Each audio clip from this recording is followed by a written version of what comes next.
note, we'll proceed straight on to the next set of presentation and invite Mr. Babucarr. Thank you, sir. And also thank you to the previous presenters. They've made the job easy for us. Mine is going to be a brief presentation on success stories. We've heard about the legal framework, we've heard about the operational guidelines, and we've also been taken through the policy by our able brothers and sisters from the ministry. So ours, on the side of the private sector, would would now present two success stories that has happened elsewhere in two countries. One is in Cameroon and another one is in Brazil. That of Cameroon would have to concentrate on the energy sector, and that of Brazil will have to concentrate on ports and harbors. Why energy and ports and harbors is because going by the PPP policy, energy and infrastructure are key priority areas. And this is what informed our choice for the presentation. To begin with, you already know the Chamber of Commerce, established in 1967, is the voice of business for the private sector in the Gambia. Can we go back, please? Okay, so that's it. The first success story is in the country of Cameroon. The sector is energy. The name of the company or the corporation we are looking at is Sonel.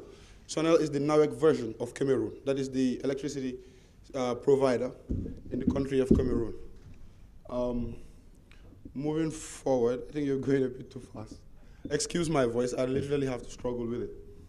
By the late 1990s, the government of Cameroon came to the realization that the rate at which electricity is being produced in Cameroon will surely not meet the expanding demand, given the rate at which demand was growing. That is the late 1990s.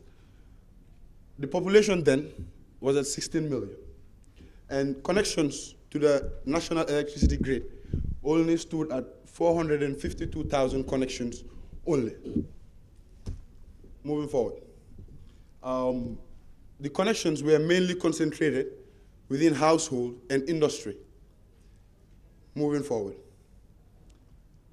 Alukam, which was an aluminum smelter in Cameroon, which still exists, consumed 1/3 of all electricity produced from the grid, meaning there was just about some 66% remaining for the rest of households and industry in the country of Cameroon.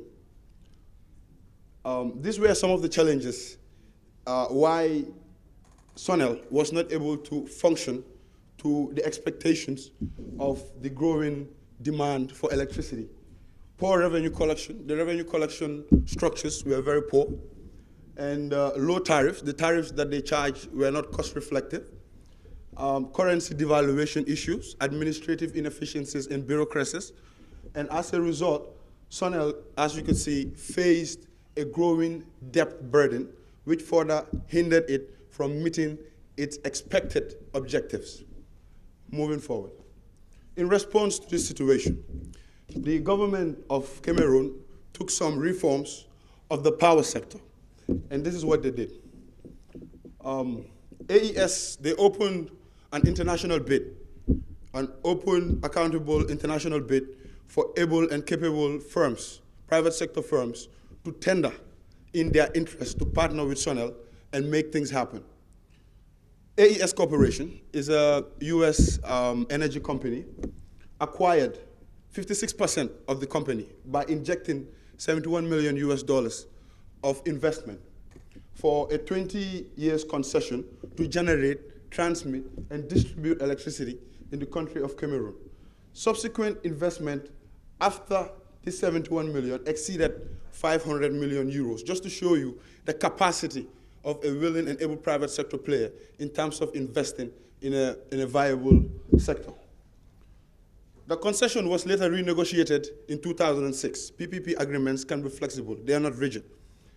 And an additional $340 million in addition to the initial 71 was then again acquired.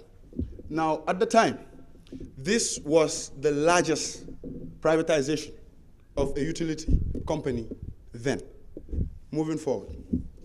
Sonel, with the involvement of the private sector, AES Corporation, who had a wealth of experience in the energy sector, was now able to transform Sonel from a loss-making corporation to an income-generating enterprise.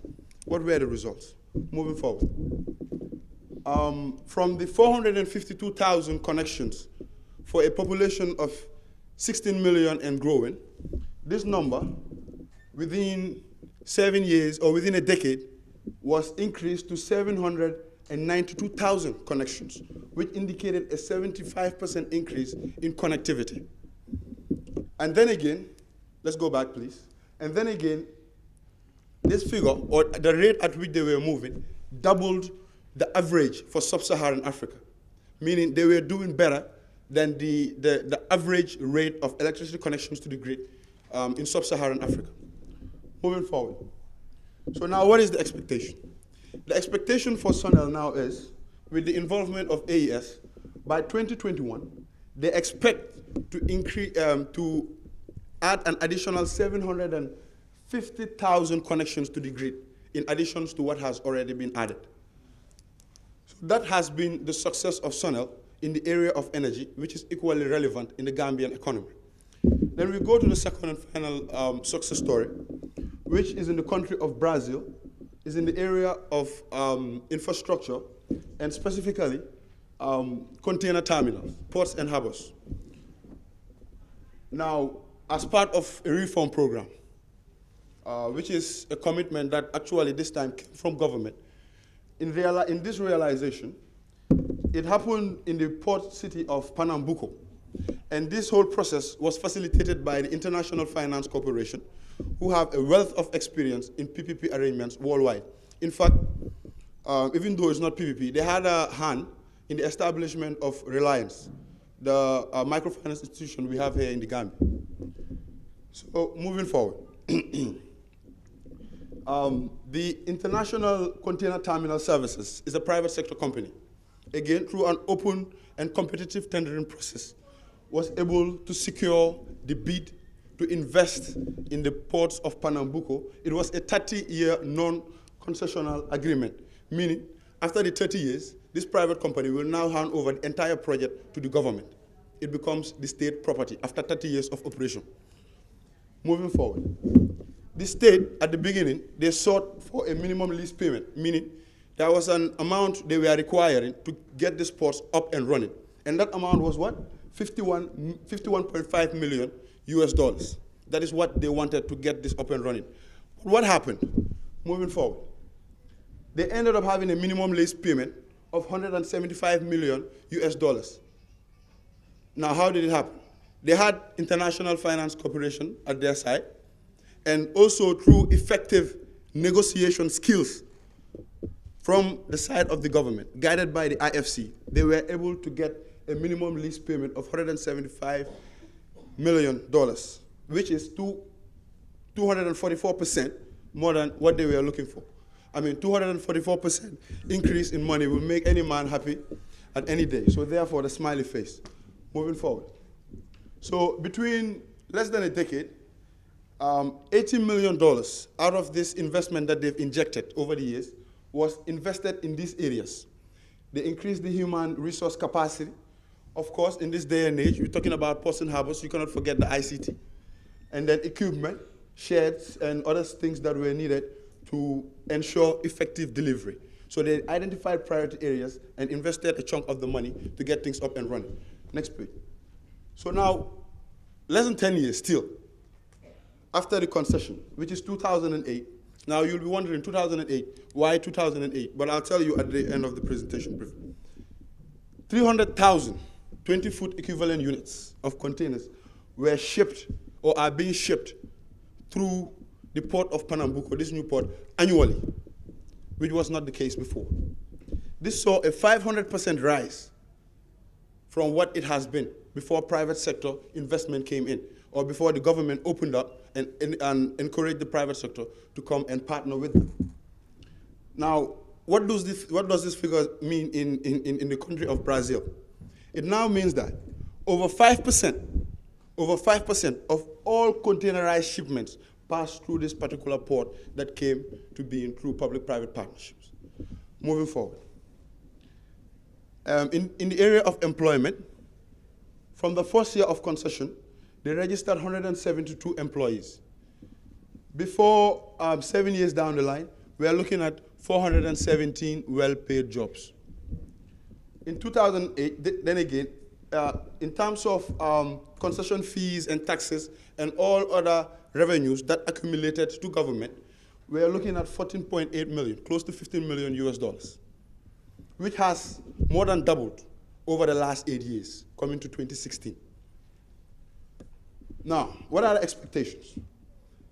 The port expects to ship 500 million 20-foot equivalent units of containers by the year 2031. This has been the successes of Brazil, the city of Pernambuco, in the area of ports and harbors. And Cameroon, that has been their success in the area of electricity. In the Gambia, I believe we can do far better. Thank you for your kind attention.